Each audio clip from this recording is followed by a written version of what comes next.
shout out Doc Jared Hildebrand. Doc Jared Hildebrand.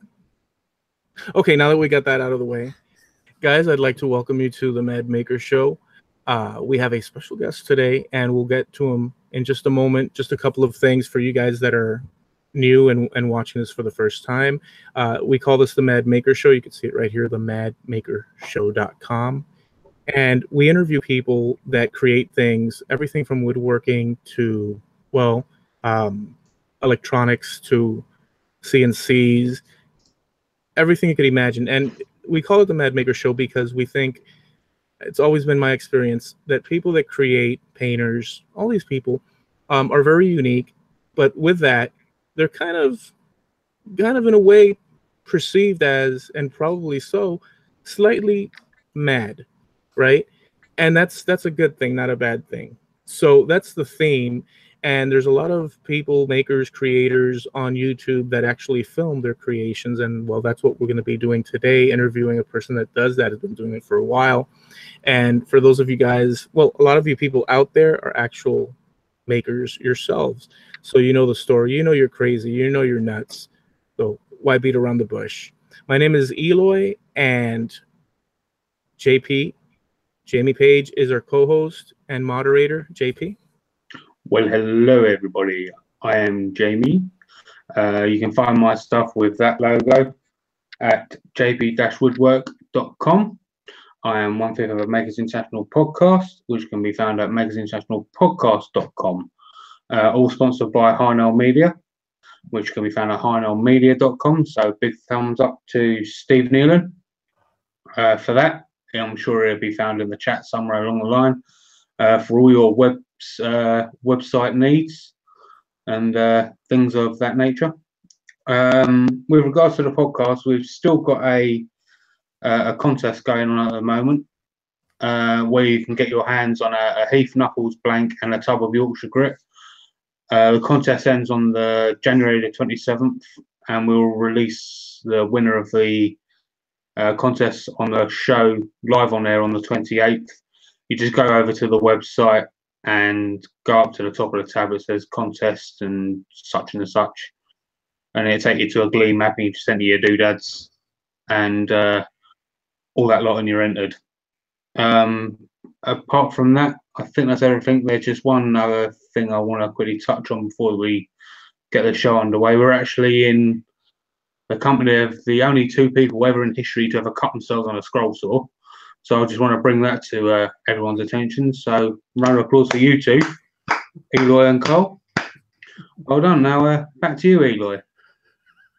Oh, thank you, JP. We're blood brothers. So listen, before we can even start the darn show, I and by the way, we do this Quentin Tarantino style. I can't sit back and accept these things. We have, you know what? I'm not going to be led astray by your attacks, but it is true. I was injured. Okay, listen, it's true. I'm not going to sit here and lie. And by the way, the reason I'm confessing is because now it's been I don't know where he left or right down here. So he has now. I passed on the trophy because I was cut on the scroll saw. True, but Carl over there, boy, what a way to start the darn show. Well, right? It is the Mad Maker Show. Carl Jacobson, welcome to the show. Well, thank you. Wear the badge with pride, Eloy. Nothing wrong with it. You were pushing your boundaries. That's why you cut yourself, just like me. Well, dude, yeah, I mean, well, here's the thing. In my case, you know, and you could tell us, and by the way, we're going to focus on the lathe, but I'm glad that JP is stirring the pot, right? Just stirring and churning. In Cole's case, could I get done for aiding and abetting? I was Javier Unzueta, which, by the way, he just posted a video, and he's building I don't know what you'd call it. It's a CNC articulating, basically a space-saving way to fold your CNC out of the way completely. Never seen that before used in that fashion. So I'm sure that JP will link it somewhere below, or you'll do that, right, JP, if you could. Yeah. He just did that, but he was asking, he was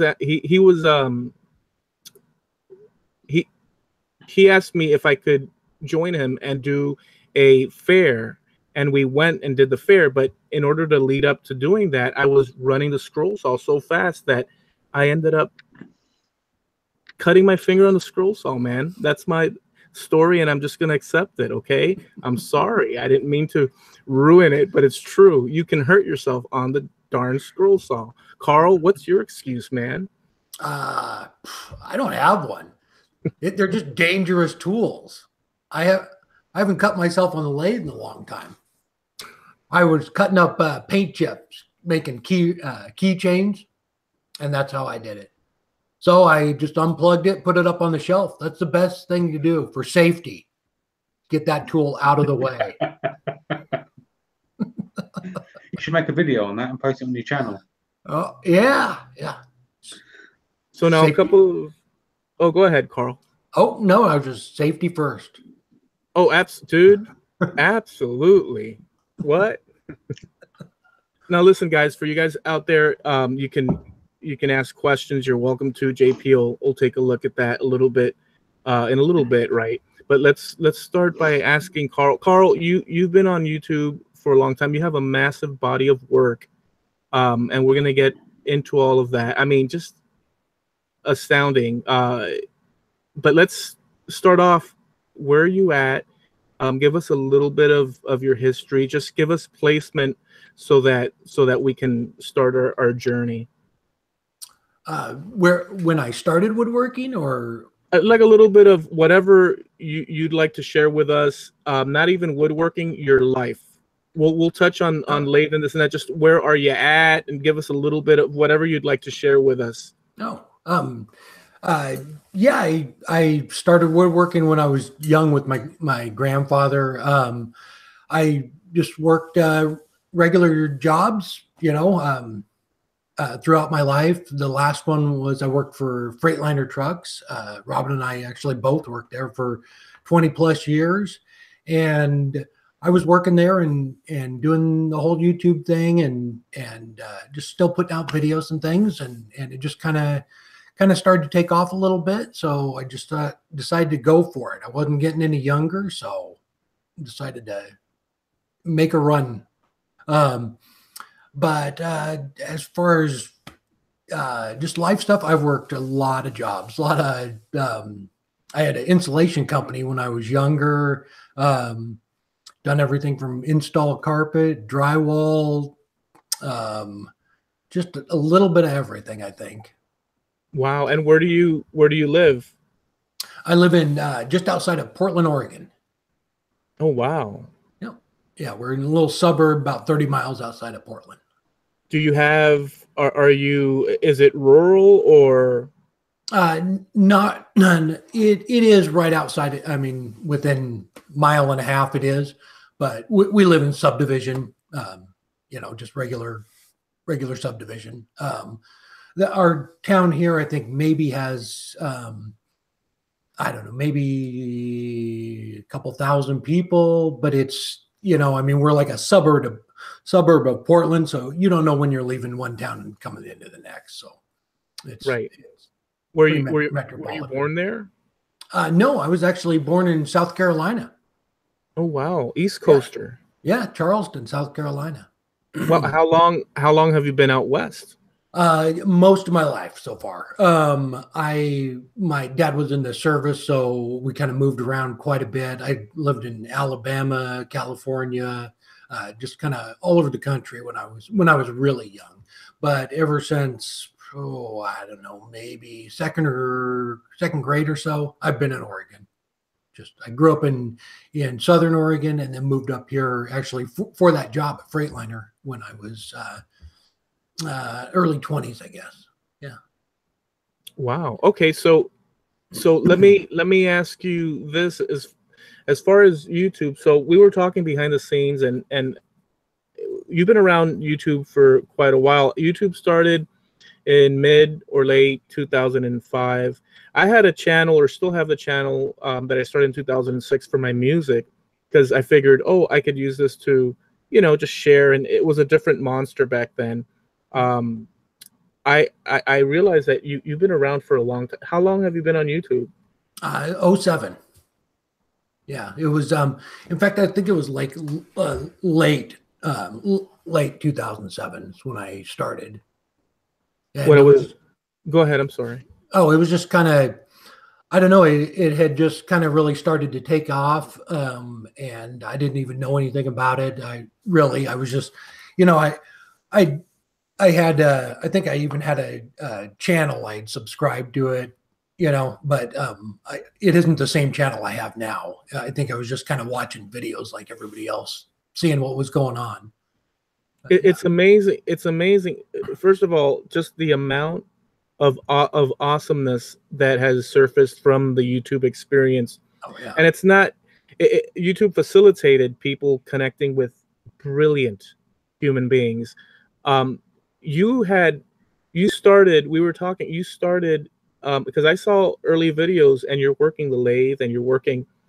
There wasn't a lot of people doing that back then, right? Yeah, there was in fact, lathe stuff. I think maybe there was one or two other people. Maybe Captain Eddie was right around the same time that I got on there. I think there were only a couple of woodworkers, at least that I knew about, when I first started doing it. It was it wasn't what it is now. It was, most of it was, I guess people just kind of messing around, trying to get a feel for it and even understand what it was or what was about to happen to it, because it's so much more, I mean, it's not, I guess, not just people throwing up videos of their cats, whatever. I mean, it is, but it's actually, a lot of people are making a business out of this and doing this for a living now. So they're more focused on trying to make, better videos or things like that. And they're really, I was just, when I first started, I literally was just kind of just messing around. I didn't even know what I was doing, but I started getting questions and things like that. And that's why I started doing different projects. Wow, dude. So you didn't have, so at the beginning, you didn't necessarily have a vision, or you just wanted to document your work, and people started to inquire, and then you started getting a notion that, wait a second, is that how it can you go into that a little bit? Yeah. So it had just started, and I had just gotten on YouTube and was kind of playing around with it. And one of the guys I worked with, he had a duck call. He's a duck hunter, and it broke the wooden part of it. So anyway, another buddy of mine at work goes, well, take it to Carl. He can fix it. He does wood turning. And so I took it home. I brought him a new one the next day. And he was just like, really impressed that I could go home and turn, the same thing, replacement barrel for it. And I thought, I don't know, maybe somebody else wants to see this. Everybody else is throwing up, crazy stuff on YouTube. So I just put a video up. I went out in the shop. I turned on a little camera I had, filmed it. It's a horrible video, but and from that right there, it's just, I started getting questions from people, about actually duck calls, and then just other things. And they were asking me what kind of tool I use. So the next week I go, well, I guess I'll make another video, show them what I'm talking about, how to do this. And, I made, I don't know, 4 or 5 videos on that. And the next thing I know, you start getting comments. Well, can you make, this? Can you turn a box? Can you turn a bowl? And it just kind of took off from there. And, the next thing I know, I turn box or bowl, and then it's, can you make this? So that's incredible. And just by default, just a natural occurrence that every time you started, with a new video, people started to gather and wanted to keep up with what you were doing. Plus people, learning from what you're doing and branching off and doing their own thing. It just organically started to. Yeah. Right. Yeah. Yeah. And it's amazing. Now there's so many people on here doing just incredible stuff. Just inspiration, is it's just phenomenal. It really is. And I believe that, everybody takes stuff from everybody else. It's kind of like I get inspiration from somebody who's been turning for a year, or I get inspiration from somebody who's been turning for 30 years. It's just amazing the amount of stuff that's on YouTube now, and just some phenomenal, wood turners, woodworkers, what just makers in general, and they're just sharing their their passion, and it's just amazing. So you on YouTube working on the lathe, you've done and actual all sorts of builds, but within the lathe you've expanded into different genres or different styles, from the duck calls to like kitchen implements to art, right? I mean, Star Wars themes, just a lot of different. Where do these inspirations come from? Because you've done so much. The body of work is incredible. What the heck? Can you just give us a few of your ideas? Yeah. Generalized, Yeah. As far as different projects and things like that, it's Robin and I, my wife Robin, we work together from home on this, so we're constantly trying to come up with ideas.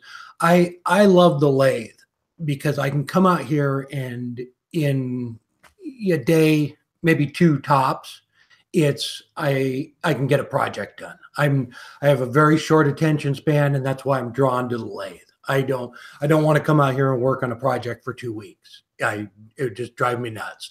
So I try and look at everything, or a lot of things, or how I can do that or make it get into a lathe project. And even if sorry, if we see something and go, that looks cool, a lot of times I'll adapt it to make it work on the lathe. And even though it's completely different from what we saw, I'll try and come up with something that can be turned. Okay, so JP just mentioned that there's a load of questions just building up and building up. We don't want that to explode. There's quite a few questions coming in. So we'll do that. I hope I just before that happens, I hope, like it always happens, the guys out there end up ruining the questions that I have coming, but screw it. Well, it's the Mad Maker show, so do it. Do what you got to do. All right. Well, we'll start from one that probably everyone wants to know, which actually comes from Robin. He goes, "What hair products does Carl use?" I think she knows it's in the bathroom right next to her sink. I use Crew. Okay. The next one comes from Be Happy Woodworking and Honeybees. And it's, how does it feel to have your secret out? I guess that means a hair product. It feels great. It was nice to get it off my chest. Okay. Next one comes from Jake Thompson. Do you find the same enjoyment from making after going full time? Absolutely. Hey, that was kind of one of the things about we were talking too about having a channel and doing things. It's if it's not something you're enjoying, that shows through. I love making stuff. It doesn't matter what it is, other than projects that are going to take me 3 or 4 weeks. But almost, I love coming out here and turning. And I turn even when I'm not filming for a video. I love that whole creative process. So absolutely, I still love it. If something happened tomorrow and I had to go back and get work for somebody else, I would still come out here and turn all the time. Okay. Right, we've actually got 3 questions from Chad, but they should be pretty quick to answer. What's your favorite wood to turn, least favorite wood to turn, and how many hours a day do you turn? Favorite wood, maple. I just like the variety of it. I like, I'm not a big fan of straight grain woods. I like that chaotic burl, just something with some figure in it. As far as least favorite, I don't think I really have a least favorite wood. I'm not a big fan of soft woods as far as lathe stuff go, but I don't think there's any of them out there that I don't like. Some of them are a little bit dustier than other ones, but Yeah. And how many hours a day do you turn? how many hours? I probably turn on average about 3 hours a day. Fair dues. Another got two more at the moment. This one comes from Sterling Davis. It's actually quite a really good question, actually. Can Cole explain the pith of cutting your own turning blanks and the best way of sealing the products to use to seal? Yes, I can. Oh, see, I knew I should have had props here. Sterling. Let's just say this was a round log. So you want to cut out the heart, the center of it. That is where I just lost my earplug. Sterling, you threw me off. That's a perfect Mad Maker moment. Perfect Mad Maker moment. I had a wardrobe malfunction. So if that was a log, you cut out the pith, like on the bandsaw or with your chainsaw, and get rid of that part of the wood. And then as far as sealing it up, there's anchor seal works really good. Wax works good. I use like latex paint. Go to Home Depot off the bargain table, pick up some paint somebody returned. That works great too. But as soon as, like wood, if you, like this piece of wood here, if it was green and you just left it in here, it would split on you. But once you seal the ends of it, it takes an inch per year to dry. So that's why like box blanks and stuff like that take so long to get ready. That little piece of wood right there is probably, I don't know, maybe 2 inches. It's 2 years. It's going to take that piece of wood right there to dry once you seal up the end grain. Okay. Okay. Next one comes from Hobbies Wood Shop. What's the smallest and largest piece you've ever turned? The smallest piece would probably be something like a finial for a box or Christmas ornament. I haven't done any of the real miniature stuff. Yeah, they'd be little pieces like that, little buttons or finials. And the largest thing is I turned I believe it was a 32-inch bowl, redwood bowl. Okay. And this one actually kind of come from me. Yeah, you're going to be surprised now. Right. And there's a couple of reasons. A lot of people still don't believe the reason behind it. I want you to explain cacao. All right. So there's a TV show that is filmed here in Portland, and better or for worse, they have some great episodes. And one of the episodes is this couple, and it's just, Rob and I saw it, and it's just hilarious. It's the man is dressed up like the woman, and the woman is dressed up like the man. And if you've ever seen Portlandia, it's just a goofy show. In fact, it went off the air, but there's an episode, and the whole premise of the episode is cacao is their safe word. And so for years now, Rob and I just always joke around about it because it's just so ridiculous. So each of us will ask somebody, the other one, to do something, and we would just go cacao. And so what happened was we were on a live show, and I believe it was Jamie, right? Yeah. I think you threw a tool up in the air and you dropped it and said cacao. Right. And it just kind of slipped out. I didn't think anything about it because I say it to her all the time. And Jamie pops up and goes, "What does that mean?" So we had to explain the whole thing. And every time I send somebody a link to Portlandia cacao video, they either come back and they're laughing, or they come back, well, I can't unsee that. So yeah. But a few of us have got that as tattoos now, so yes, including Carl. I'm confused though, because there was a time, or like back a year ago, March, April, where JP had visited here. I know we keep revisiting it, but at that time, JP went to do some tattoos. JP, was it a cacao tattoo that you did, or was it what? Yes, it was.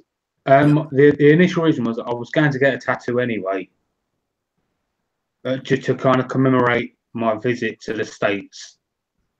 And there was me, Mark Saunders, Carl, and Robin were sitting in a restaurant, and me and Carl had come up with, it's actually Carl's idea, funnily enough. And he kind of said, right, you get it and I'll get it. I said, well, don't test me because I will get it. First time to get it, then Carl got it, Robin got it, Carl's brother got it, Steve Twidell's got it. Yeah, I mean, from one moment to the next, I mean, you guys were here. There's a little video that I had posted on the I Like to Make Stuff group, where JP and Mark Saunders were in the Everglades walking a little trail, and they're right behind saying cacao, cacao, cacao, cacao, cacao, cacao. And I'm walking, I'm trying to, so they were obsessed. And then all of a sudden, like a week or a month later, I don't know when it was, I see a live video with Carl sitting in a chair getting a freaking tattoo with cacao on it. It was insane. Right? My first tattoo. It was insane, right? At 49 years old. Yeah. Oh. How did so let me ask you this, out of curiosity, how did you run across, or JP run across you? How did you meet JP, if you can remember? We started doing the live shows, and Jamie started coming on the live shows, and just it was awesome. Struck up a friendship, started hanging out on Hangouts and things, and I saved Carl's Twitch stream. You're welcome. He saved our Twitch stream. It was plummeting.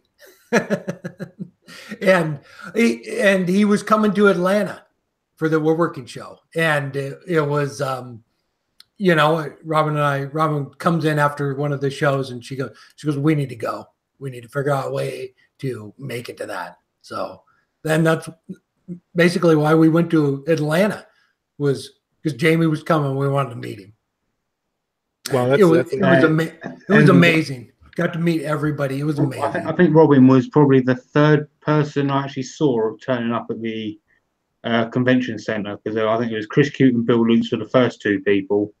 Then there was Robin outside, and then when I saw Carl was actually talking to somebody, and he kind of like looked, done a double take, and it looked like a look of fear on his face, and he wanted to come and talk to me, but he couldn't leave the person because he was talking. You know, it's just perfect. And the actual Robin caught the moment when me and Carl first met each other. It's the headline on my website now. That picture. Well, let me ask you. So you guys have been traveling around, Robin and you, both of you. Like, there was the you guys are like a couple of hippies. You know, let me tell you one thing. You also give off a great like warmth and goodwilled, like a good-willed spirit. Both of you do. That's been the impression that I've always, like a very good. I'm a very perceptive person towards people's, how they are and what they comes out from them. And you guys have a very good, pleasant, agreeable, good-willed nature to you. Have you been told that before? Michael Jackman. have you guys been told that before? Yeah. It's really nice. Yeah. So after that, I know recently you guys took like a massive road trip type thing. I don't even know there were pictures everywhere, like end of the world stuff. There were cliffs and like, I don't know where the heck you guys were. What was all that about? If it was just recent, we went to California. Oh, okay. We went down there and we had I believe four club demos. So Okay. we went to some wood turning clubs and did demonstrations for them. And we took the camper down because it's not very far. It's about 10 hours from us. So that was a really fun trip. And then I do demos around the country too. So you probably saw, a lot of them with Easy Wood Tools. I was probably on the road quite a bit with them. But with the mobile makerspace that we're putting together, we're going to be on the road a lot more. So it should be a lot more fun stuff like that. Well, there's a lot of connections it's incredible. There's a lot of connections that you've made and that you create, that you send out into the world, and it comes back around, and JP's right there. There's a lot of things happening. So I'll just spring this out. What's the story with the mobile makerspace? But I would like, you don't have to, but just the thought process of between Robin, both of you, what's the inspiration? Just hit us with it. Give us some juice, give us some good stuff. and then we'll talk about the t-shirt campaign that just occurred and all that jazz. Yeah.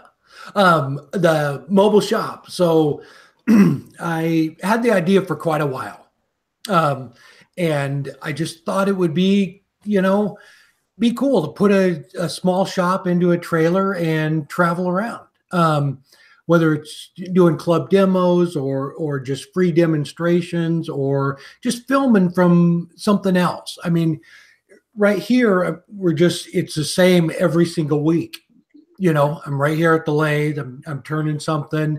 So I thought it'd be interesting if people, basically when I had the idea, I thought that'd be neat if, I could just go up to Multnomah Falls and shoot a video from that, of, making something from there. And, people who are watching be able to see a little bit of the country around where we live. That was kind of the idea when we started, but it just it's grown from there quite a bit. We went to California in November, and by the time we got back, we need to pull the trigger on this. We need to make it happen, because it's something that is just, I think it's a unique idea, being able to travel around and show people different places, go to other maker shops.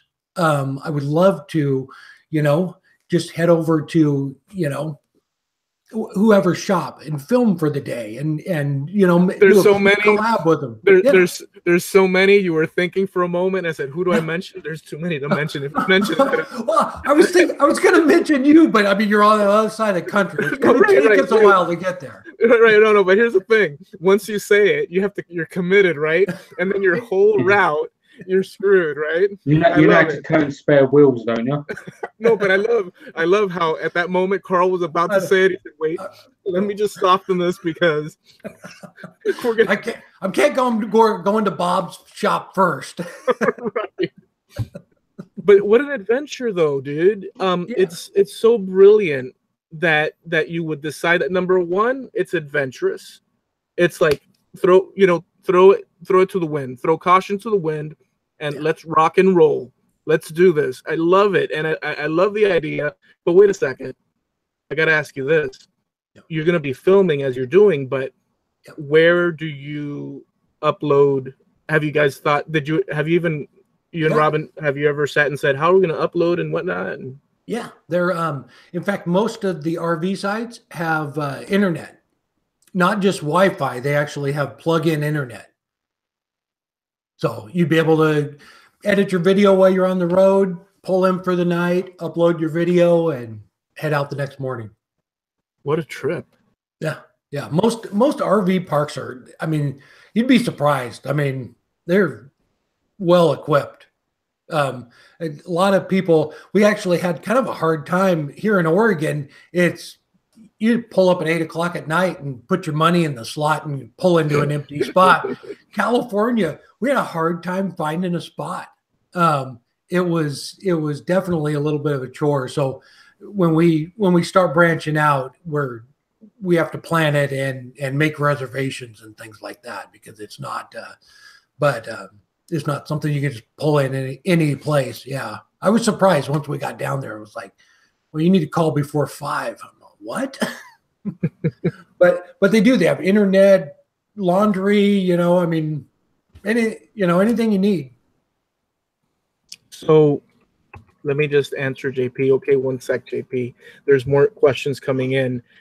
Darn it, I want to go into. Okay, we're gonna allow for questions, but I wanted to go back into where you started with the lathe and stuff. But we're gonna stop that, and we'll allow for questions.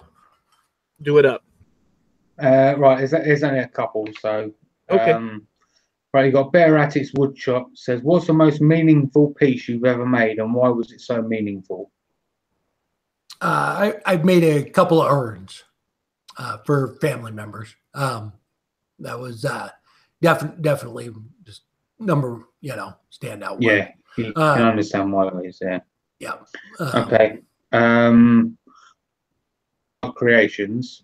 Obviously, you got to give a big shout out to Makers Wanted. And on that note, he wants to know why you called us all rejects, because that wasn't nice. I think it was well deserved. What's funny is we filmed that, and we went in the house, uploaded it, and we're chopping it down for you guys. And I go, look at that. I go, I'm actually a good actor. When I'm talking to Robin, I look her up and down, like I'm literally disgusted that she booked this gig. Yeah, that was one of the best ones. We're talking about a show, guys, that we're all involved in, and you have makers going in and out, revolving as well. It's called Makers Wanted on Waylight Creations channel here on YouTube. That's Ryan Bitters and Amy Bitters. And if you haven't seen it, there's it was the New Year's special, and Carl was the announcer, like, okay, it's New Year's, and everybody just insane, right? Yeah. So check that out. Go ahead, JP. I'm sorry. Okay. The next one is from OJ. Says, hey, OJ. What is Carl's favorite thing about the YouTube maker community? That right there, the community, it is amazing. It's the support from everybody. Is just that right there. The word community is just amazing. It's I just can't.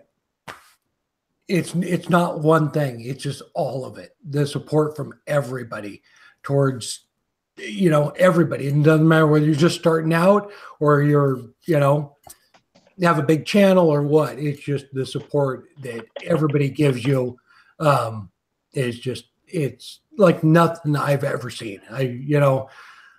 Working a regular job, it's just you don't have that, I guess, that kind of community support. So awesome. That's what it is. Yeah. Bobby Duke, thanks, dude. Appreciate it.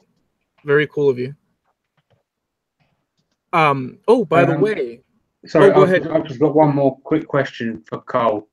What's it like being married to someone that painted Optimus Prime? It's very nice. Very nice. If you didn't know, my wife, Robin, painted Optimus Prime. I was tripping out with that when you guys had posted that a few months back. I was like, what? And I quickly typed in to JP, Robin did Optimus Prime? It was like, yeah, mate. He's like, yeah, mate. Yeah, like, mate. Really? Not new news to me. That tripped me out. I wanted to mention that Bobby Duke recently did a video where he carved out a cup, and then he molded, he carved pencils that drop into, what was it? It's splashes, right? Yep. Yeah. Bad to the bone, right? I mean, just a beautiful. It was that basswood. I got to get. Yes. It was. The cup was, yeah.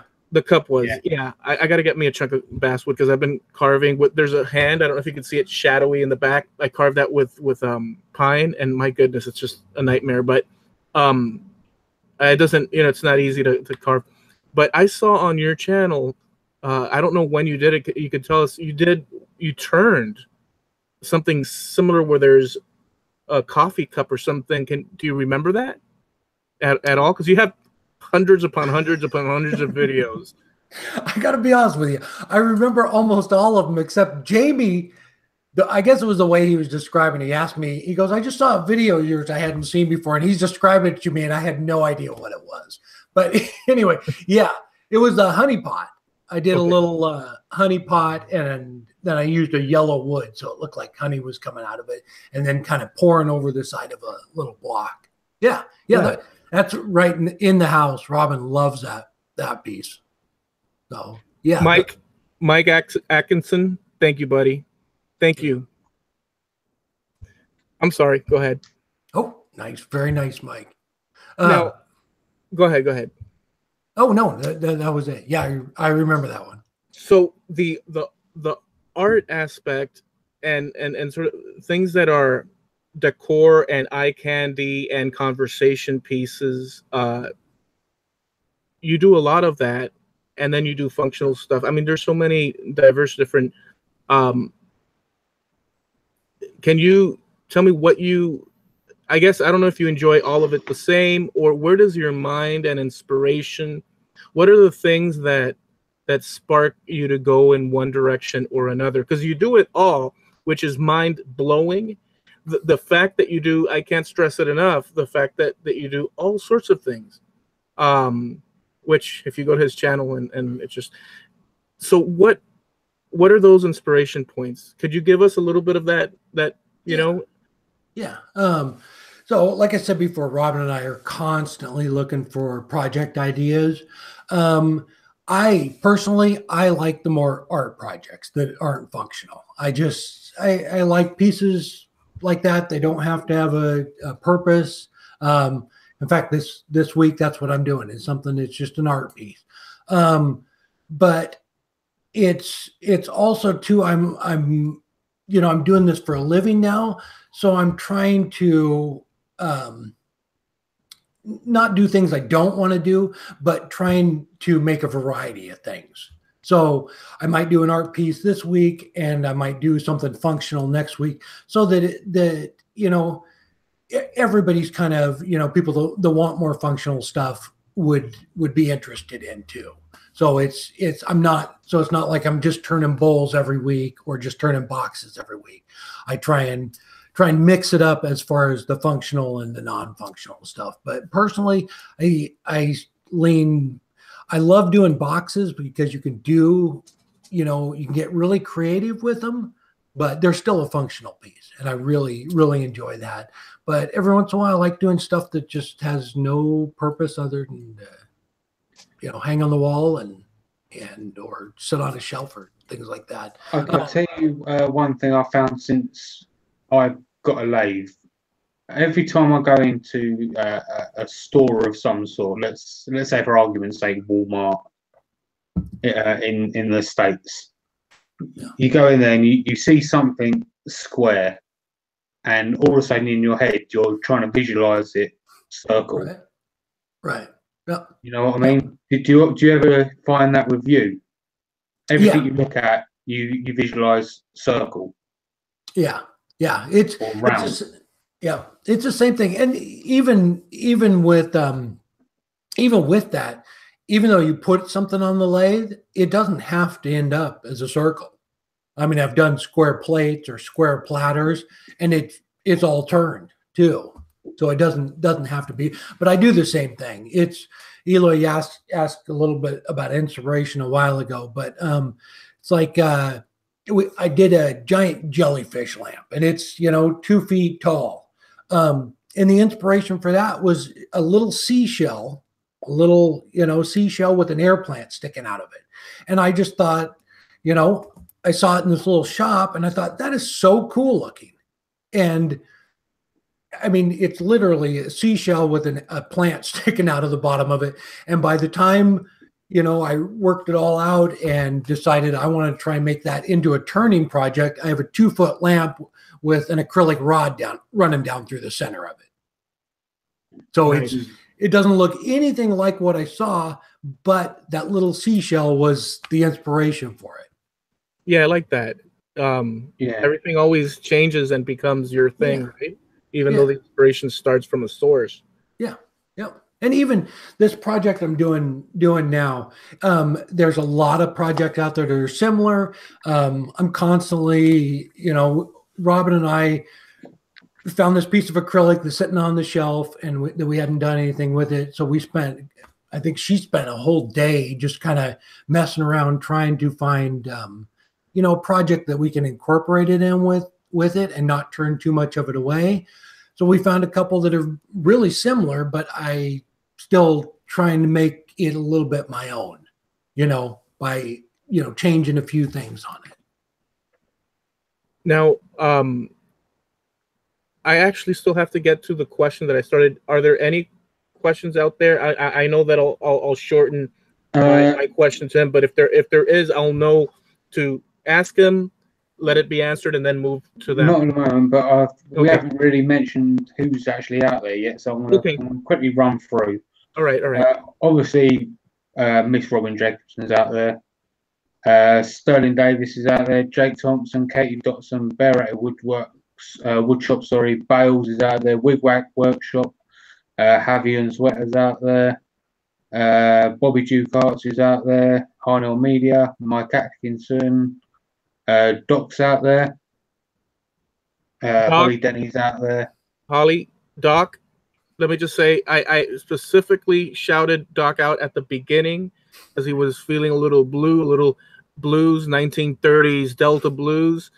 And I don't know if you came on in time, but I stood there and said, Doc, Jared, Hildebrand.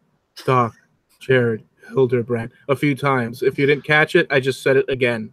But it was more impressive at the beginning because people said, what's wrong with this guy?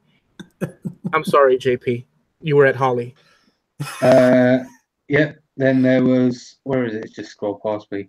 Niantic River Woodworking with Chris Nealon. Let's see what else we got. Let's keep scrolling. OJ's out there. I think that's it. I can't see anyone else at the moment. Oh, Matt Huss is there. Yeah, that's it. I want to mention another thing because I just remembered. Look, here's the problem with there's so many cool things that people are doing, and you want to be able to get all of the cool stuff out. But I just remembered a thing. Ryan Bitters is going to have a show this week. I don't know what. Forgive me, Ryan. I don't know if you're there. Like, let us know. And it's going to be a late night type show, like late night. I think he said like 10 p.m. Eastern. Okay, and I think that I'm going to be there. I'll be like the Ed McMahon or something. I don't know what the story is. Like, he'll be switching people around. But that's going to happen on Waylight Creations channel. So I just wanted to mention that because somehow that popped into my mind. So Carl, let me ask you, because I'm sure you've touched on it before, in the past, but for us and for people that are out there new and they don't know, and they're getting, a glimpse, although most people know you out there. As a kid, South Carolina, then as a baby practically, and then you went out west. How did you start with the woodworking? Can you give us that? Because I don't know if you've probably been asked, but I'd like to know.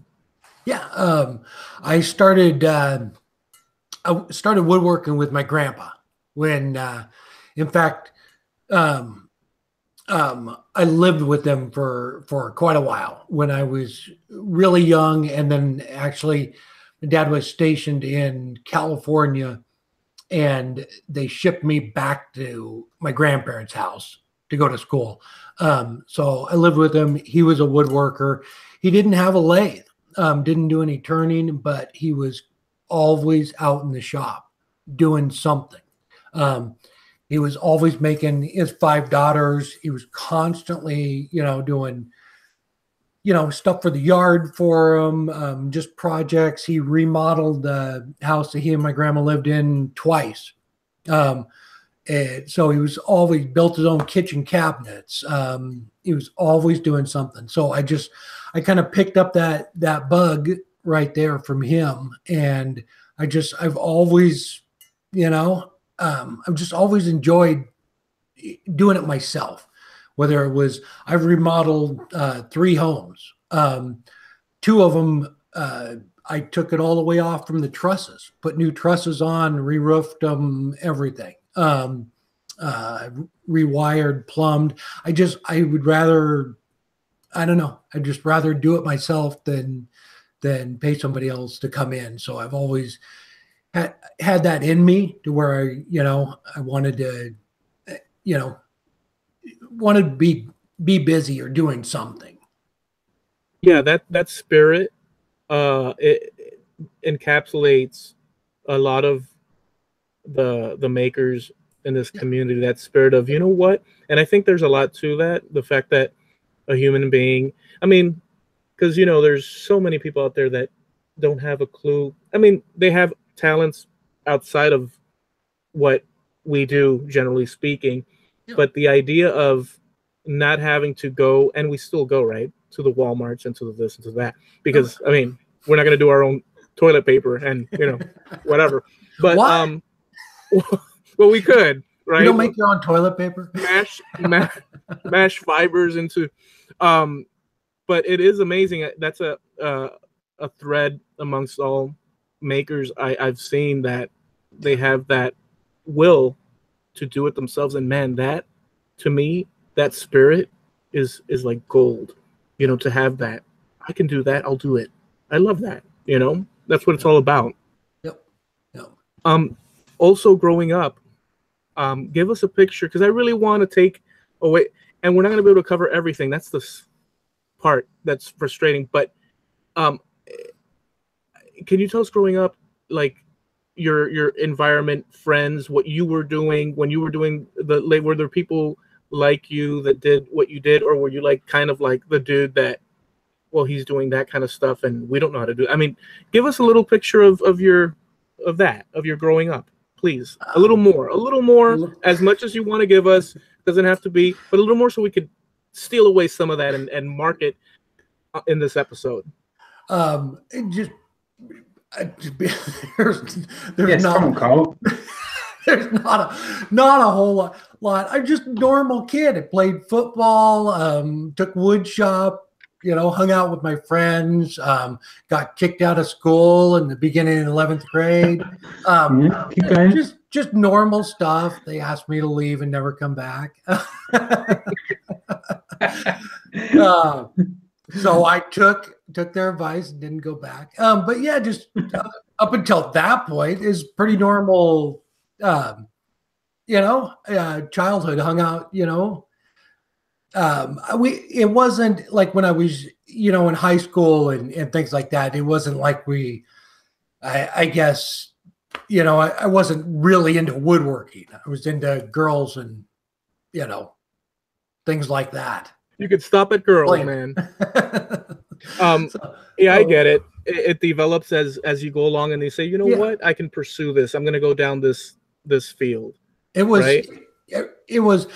Like I said, I'd always, I worked with my grandpa, so I knew, I've been around tools. I bought my first house when I was 19 years old. Wow. And that was one of the houses where it was, I believe it was 900 square feet, and bought it for $21,000. Ripped the roof off. Actually, I'm sorry, it was 21. It was running through my head. Ripped the roof off, put new trusses on, kind of thing, added on a bedroom, bathroom. So it was always, just wanting to do, do something. That's nice. That's a cool thing, dude. That's actually pretty darn impressive, because at 21 or 22 or 23 or 24, 25 or whatever, kids are usually, because I'm not going to say kids, but you know what I mean, are usually their heads are, and to have those type of goals is pretty impressive. Well, and it came out good, or did you like was it? No, it all came out good, and it's even like that. Friends that I went to school with, I had at that point I had an insulation company, and my buddies would come over and help me. I had a buddy that we did drywall together. He came over and helped me hang drywall. Another friend of mine, Scott, we did the carpet. All of that stuff. So it was, I don't know. It's it came out nice, sold the place, and but it's I don't know. I just always, I guess for lack of a better word, just wanted to be doing something, and no matter what it was, I need to be up and moving. Well, I want to ask you this one more question about that, about just in the background, personal a little bit and stuff. Again, marking. So, if you don't want. So, how did you and Robin meet? She's such a great person and gives out, like I said, that great vibe. I just want a snapshot of that, if you can. If you can, don't. Oh, we met at work. Yep, we met at work, and that's kind of how it started. Actually, she worked at one end of the plant and I worked at the other end. So we didn't meet until I shouldn't say that. We kind of met, we'd see each other every once in a while, but we didn't actually start working together until quite a while after that. And it was just kind of the right time, right place kind of thing. And we were both in the same area, and I'm a better man for it. That's very cool. Yes, you are. JP, any questions out there? Yeah, we've got a couple. OJ Woodworking would like to know, do you have any hobbies outside of woodworking? I used to have a lot of hobbies, OJ. Scroll sawing. getting cut on the scroll saw. Not anymore. I used to, when I was working at Freightliner, I did a lot of backpacking, hiking, kayaking, love, just being outside. I used to do just a ton of that. Photography. I've always drawn to the outdoors, just about anything. But now that we're doing this full time, it's I've said this before on shows, and I don't know. It seems a little, far-fetched, but it's really not. We literally work nonstop, and I am not complaining about it or anything because I love doing it, but we literally work all the time. And it's not to say that it isn't a great time and fun. Robin and I get to work together every single day. It doesn't get any better than that, but we just don't have time to, take a week off and go, backpacking or something like used to. But I just got chills, dude, because that's such an awesome thing. I mean, essentially you're working, but at the same time, it's not work. And you're with the person that you love and care about. It's a beautiful thing. I mean, you can't beat that. No, not at all. And that's why I said I'm not complaining in the least. In fact, it's the exact opposite. But and not that I'm missing anything. I would rather be here 7 days a week with her working. It just, she's my best friend. So it's just a win-win-win all the way around. Totally awesome, dude. So I want to ask about JP's. Can you and JP talk a little bit about the T-shirt campaign that is tied to what your endeavor is with the mobile makerspace, and hit us with a little bit of that, JP? And did JP miss what we just said? I don't know. That's creepy. Yeah, my computer just blue screened to death again. Oh wow, a So, perfect. right. See, look, the thing about Mad Yeah. Maker Show. It's all right. I'm here. The thing about I'll Mad be on my Maker phone for the Show. time being. Oh, and you have a little delay. The thing about Mad Maker Show is that when things mess up like that, you can just say, "Hey," the excuse is, "Hey, it's the Mad Maker Show," and then it's like smooth, right? But the truth is totally different. So, JP, I was asking about the T-shirt campaign. Yeah. If you and Carl can talk a little bit about that and what the heck is the actual T-shirt and stuff. It already finished, right? Yep. Yeah, it's already finished. Yeah. But let's talk a little bit about it so that we mark it, in this episode so that it's known. Whatever you like to talk about. Do you want me to do it, Carl, or do you want to do it? I just want to say thank you, and then I'll let you do it. Thank you so much, Jamie. No worries. Right. Basically, how it started was we was all in a hangout, or a few of us were in a hangout one day, and it was actually Doc Hildebrandt came up with the idea of a Sex Pistols theme T-shirt, and he was like, "I don't care what you got to do, make it happen." So we kind of went from there, if you like. So we between myself, Eloy, and I think it was at Al's Hack Shack, we came up with God Save the Queen, with the Union flag in the background, but we edited the words so it said God Scroll the Queen, and then JP Woodwork on it, and set up the campaign, and I think we ended up selling 11 T-shirts or something like that, and raised a little over $100 for the mobile makerspace, which is really, really cool. So I really can't thank everybody enough for that. Thank you. So yeah, that's pretty cool. Very awesome. So nice. So Carl, you're also on Twitch. When did you get hip to the whole Twitch thing? Because I found it. I don't know how I found it. Oh, through Sarah, the artist, because JP Watertooth Designs. So how did you've been on it for a while? Yeah, yeah, and I can't remember. I think it was Zach Higgins. I think maybe you guys from NV Woodworks. He does casting, a lot of casting. I think maybe I was talking to him about it. It's been, I think, over a year now. But it was just kind of, it was YouTube was kind of a pain to go on live a while ago, but it's pretty easy now. But the Twitch thing was seemed to be a lot easier, and I don't know, kind of thought, maybe reach a different audience over there. It seems like most people come over from YouTube, but I think it's a little different community. It was kind of set up for gaming, but it's moved into, there's a whole create community now and everything over there. So there's actually a lot of people over there doing live streams. So it's really cool. Yeah.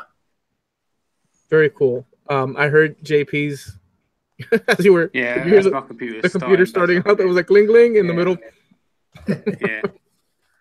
Obviously, I can't watch the chat at this second, so I'll be able to in a few seconds. No problem. It was a smooth transition within the Mad Maker show. Yeah. So when you were starting off 2007, 8, 9, this is just my curiosity.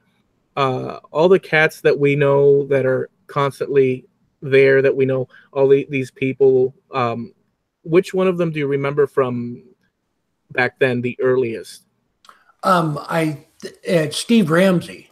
I believe, I'm trying to think. There's Captain Eddie was on there doing wood turning. There's another guy, and I cannot remember his name. He's a Canadian guy, Bob, but he passed away a couple of years ago, actually. I know who you're talking about. The guy that used to wood turn from the wheel of his truck. No, not that guy. No. This was Bob Hampton. something like that. He was actually a wood turner. No, but I heard that guy passed away too. But he was just more joking around. No, Bob was a professional wood turner, I think. Oh, right. Yeah. So there were just really a handful of people that were doing it in the very beginning. You guys know Alex from the UK? Yeah, I know. Yeah. He started doing it right after that. I haven't seen anything from him in a while, but he's put out a couple of things. He put out a video a couple of weeks ago. He taught his friend how to turn a bolt. Oh, okay. All right. Yeah. YouTube is kind of weird too. I'm subscribed to so many people. Sometimes they don't send you notifications, but yeah, I knew he was in college, but I hadn't seen anything from him in a while. But I'm trying to run through in my head who else was on. I mean, early on, you know. Yeah. I can't think of anybody else, but it really wasn't long. It was maybe 2 years at the most before it really started to take off. And it was just people were popping up with channels all over the place. Now, I won't ask you what's your go-to tool, but that's not necessary. But it's not necessarily a given, although it's a given. Talk a little bit about your shop. Actually, I'll be specific about it. So I know because I've seen the bandsaw is very important to you because it is, right? Yeah. But can you give us what are the tools that you, even though it may sound obvious, you know, because of the process of creating a piece from start to finish, but can you hit us with those tools that you frequently go to, and like what they, like the brands that they are, if you want, you know, you don't have to name the brands if you don't, and you do if you do want to, just hit us with that. Yeah. So if you're thinking about getting into wood turning, other than a lathe, a bandsaw is probably one of the first tools you're going to need, other than lathe and tools. It's it comes in so handy. I have a Jet bandsaw. I believe it's a 20-inch bandsaw, 18 or 20. But wow. I bought it when I was still working at Freightliner. So I've had it for probably a good 10 years. Do you get drifting? Pardon me? Do you get drifting on it? Mm-hmm. Even though it's a... Oh yeah, yeah. They most of them do, and I know Carter Tools out there makes a guide for it, and I guess he has a really good video somebody was telling me about that eliminates the drift. But almost every bandsaw, if you just go buy a bandsaw, they all have drift, and it's, you know, they come with a fence, but it's pretty much useless unless you know how to set it up very precise to where it doesn't have drift.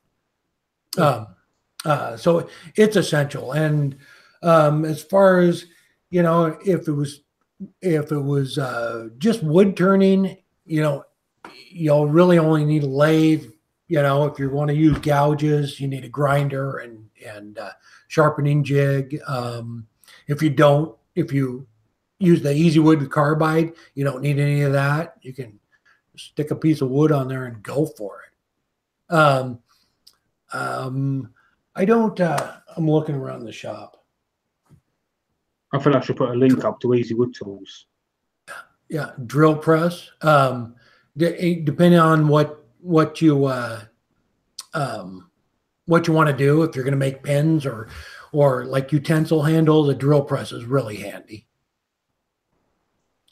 And that drill press, I think, is almost as old as me. It's a Rockwell Delta. Nice. Now, you recently, and I hate to, frankly, by all that is holy, I hate to go there, but we have to because, you know, JP's recently got it. What did I do? You recently got into the scroll saw because JP, and I don't want to get into the whole finger cutting there, but I got into it heavy. I dove straight into scrolling. Well, I want to ask you, are you thinking of incorporating, because I know you guys were talking about that, incorporating the scroll sawing into the lathe and creating pieces, or is that out of the question? What's your thought about the scroll saw? And that. I had a scroll saw for years. It was an old scroll saw that didn't work very well. So I finally got. You ruined it. I wanted. Okay, go ahead. I wanted it to be that you had never scroll sawed and then cut your finger, and now it becomes this. Who hasn't scrolled before? Okay. Sorry. Go ahead. But honestly, I never used it, so I just got rid of it. I sold it on Craigslist, but and it didn't work. It didn't work right, and so I got rid of it a couple of years ago. But yeah, I see it's things like that too. It's like the scroll saw. I mean, I instantly thank you again, Jamie, so much. Now, hang on a minute. Didn't work right. I wasn't using it right. What? Didn't work right. I wasn't using it right. You're breaking up. There's a language barrier. See, I'm not just postmark this thing because that's what I say and I get heat for it. Oh, continue, JP. Actually, it was a Delta Rockwell bandsaw too, and it had a steel reservoir in the bottom of it, and it was full of oil. That's how old it was, Jamie. Right? Did you have to ride a bike to make the blade move? Exactly. So it never worked right. Although it did have a 24-inch throw on it. If it would have worked right, I could have scrolled the heck out of you. I love the scroll saw. I don't use it for the traditional things that one might think, or maybe that's not even true. But I love it because there's so many things you could create within the whole rustic shabby chic type thing, and wall art and letters and all these things. This is so cool. Yeah. How are you going to, if at all, inject that into your work? Or not at all? Is it going to be a separate thing? No, we actually, Jamie and I were he was explaining how to, I want to do maybe make a bowl but he was explaining how I had to do it where you stack two pieces of wood up on top of each other, just say like maple and walnut. And so you scroll out your pattern, and when you're done, the walnut fits right inside the maple.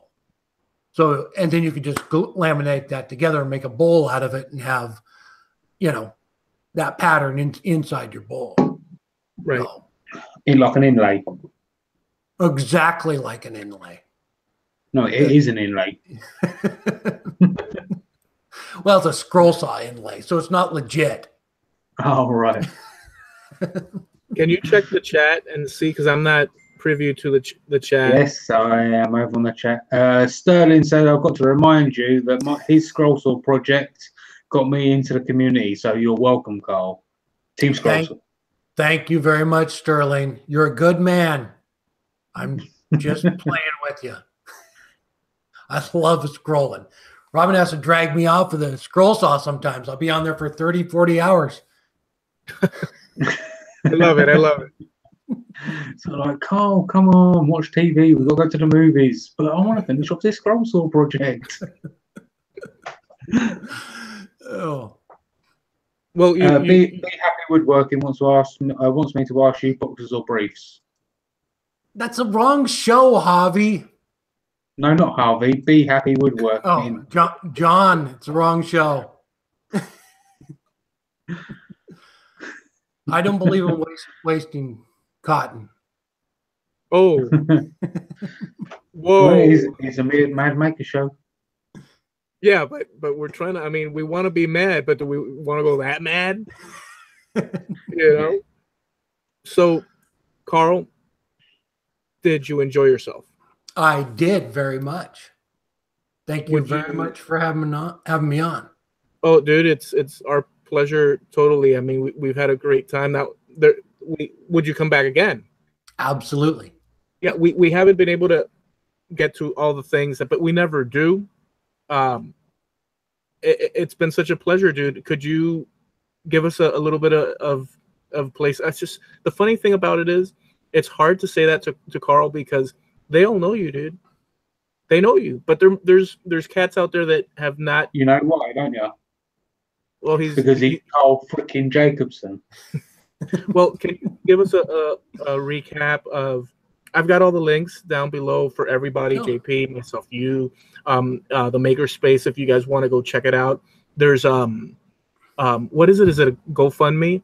They're trying to accrue funds so that they can take this on the road and travel up and down America. And I don't know, you could keep. You know what? You could turn a hard right and keep going down south and end up in Antarctica.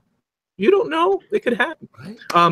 So there's sorry, before we go, there was one question. I can't remember exactly what the question was, but I remember the basis of it. Yeah. How old was you? I know it was when you was talking about working with your grandfather. When you first got, how old was you when you first started working with your grandfather in woodworking? Like I said, I lived with him when I was very young, and to be honest, as soon as I could walk, he probably had me out there. I mean, I have pictures of him, of me sitting up on his workbench, probably before I could walk. I was just out there with him all the time. Yeah. I can't remember exactly what it was. I think they were. I think it was Wigwag Workshop, or I think they just didn't want their grandson or grandchild to get discouraged or anything like that. So, so I didn't want to forget it. I do want to take a moment. Sorry for we just interrupted because I was handing it over to Carl too. But I just want to. Sorry, Carl. I want to say one more thing. Harnealmedia sponsors my website. I believe Jimmy Page's and a bunch of other cats. And you're doing and yours as well, right? Yeah. Yep. Yeah. Steve's an awesome guy. Yeah. Heath Knuckles as well. Yep. Yeah. What do you think of Steve, Carl? I love him, and again they came back to the community. I mean, it's just amazing. Steve's doing the mobile maker site for us. So, and he's actually doing our regular website too. So thank you, Steve. You're out there. Yeah, he's done my site, and I just opened up that I'm working on because I do music, like you guys know, and I'm gonna provide. Although I have a music pack now for content creators where they can use royalty free, they don't have to worry about all the issues with using and the same old tired songs that you can get from YouTube. It's like the same thing you hear everybody. So I've created a music pack with 51 different songs in them, and I'm going to be selling individual tracks and creating more along the way, plus giving out free ones for people to use without that worry. And Steve opened up a site for me to do that as well. So I've been working with him on that. He's got Mancrafting on there, Docs on there, Miter Mike. Boy, the list is so extensive. It's incredible. Heath Knuckles just launched his site, and he's right out the gates doing really, really great on his site. DJ just launched his site as well. That's what DJ. I was saying. Yep. Yeah. So Steve is actually constantly, every time I go over to see Steve he's constantly working. So he works around the clock, the guy, but he's there. If you guys are interested, check out the link. I think it says Webmaster Harnealmedia. And if you're the link. What's that? I've just posted the link. Okay, cool. And it's also in the description and stuff. But all right. So that said, Carl, just please hit us with where folks can find you and all that good stuff. If you have anybody that you'd like to shout out and all that. I didn't. You can find me on my YouTube channel. It's right there. If these guys would have showed me how to put those fancy logos on my screen, which they didn't have. Right there it is. Right there. It's thewoodshop.tv is our website, and the YouTube channel is Carl Jacobson, and Instagram and Facebook, they're all under Carl Jacobson. Oh, dude. There's a load of stickers around Eloy's house. No, right? I'm never going to tell you. Around Eloy's house. No, I'm never going to tell you how we do that. That's a secret. That's all. No, right? We didn't get to, darn it. So I don't care. We're gonna do this. So I'm gonna just say, Carl, when you guys were up in Atlanta, I didn't go up there because I couldn't go. But JP did come down eventually. I saw JP's live feed and Mark Saunders' live feed with you guys at the restaurant after you left Atlanta. Right in the outskirts, and you all were sitting there and stuff. Like, I was with you guys watching. It's such a great, cool thing. Yeah. Little did I know that secretly JP was gonna flood my whole house with your stickers. Your sticker is on my bumper, and we've had hurricanes and all sorts of stuff, and it's still there, like brand new, dude. I know they're good quality. Sticker you want to advertise that the sticker mule. My roof shingles came off. That sticker's still on. When we left there, I gave him a stack of them, and I go, do me a favor and post these in every roadside bathroom from here to the Keys. Oh, I did. He did. He kept taking pictures and sending it to me from rest area bathrooms, and apparently he went a little crazy at your place. Dude, there's a buggy or some sort of car, like a Volkswagen or whatever, in the Keys. Yeah. And JP. Down the Key West. Yep. Yeah. He put one on it. Yeah. That's so awesome. Unbelievable. Yeah. There was something else, but now I forgot with you throwing me that curveball, JP. There was something else I wanted to ask Carl that I hope I remember, but go ahead and do your bit, and I'll think for a second here. If I can't remember, I can't remember. Do my bit. Yeah, we're wrapping up. I haven't got the pictures up either, but you can find all my stuff at jp-woodwork.com. My YouTube channel is JP Woodwork. My Twitter and Instagram is JP_Woodwork. I'm 1/5 of Makers International Podcast, which is makersinternationalpodcast.com. There's a Heath Knuckles and Yorkshire Grit giveaway over there at the moment. That's about it. I'm also sponsored by Harnealmedia, which can be found at harnealmedia.com. That's again basically it. So back to you, Eloy. Okay, and I remembered. So thank goodness for that space so that my mind could return. You sell items on Etsy? Yeah. Yep. Do you sell them in your shop on your site? There's actually a link on the website, and then we have an Etsy store. So we put that in the description of all the videos and everything. I don't sell a ton of like the wood turning stuff. I guess it's just kind of because I'm my own worst critic. So when I get done, tough. That's tough that what you're saying, because they're awesome pieces. But I'm sorry for go ahead. Oh yeah, it's just I probably sell 1 out of every 5. Because I'm just not quite happy with it. And the thing is too, it's every week. So whatever I'm turning this week, this thing over here, it's the first time I've done it. I mean, I made a piece like this. So I'm learning as I'm going too.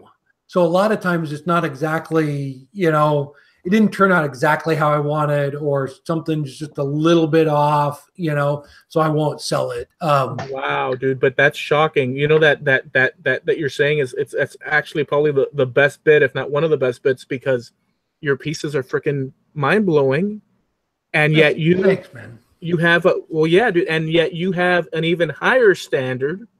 Well, I mean, it's not, I don't know. When you think about it, how many videos have you actually brought out? I think we're about 600 and something. And then you sit back and think about your sell to keep ratio, because you're not that impressed with it. I should just sell everything. Either that or Robin says you ain't selling that. There's been a few of those. You know, you're not selling that. Yeah. Did you know, Eloy, he tried burning the dog? What? Not the real dog. He tried burning a dog. Don't. Sterling's dog. on here. He's going to get his feelings hurt. Sterling, I tried burning the pallet wood challenge dog. But Robin was like, oh, hell no. His ear falls off. It's not good. That's now the mascot for the mobile makerspace. Right. Me and Robin put our foots down. Well, all right, guys. So listen, I want to thank Carl. I want to thank Robin. I want to thank JP for always being there and making the show successful with his help. And you guys out there, just incredible. Thank you for the donations. I really appreciate it. Nice. Very nice of you guys. So it's been a great interview. I totally dug the interview. Next week, I don't know, JP, who do you have scheduled? I have scheduled Al Sakshak. Al Sakshak. Cool. Rock and roll. Love it. All right, guys. So have a good night. Thank you for hanging out with us. We'll catch you next time. Peace out. See ya.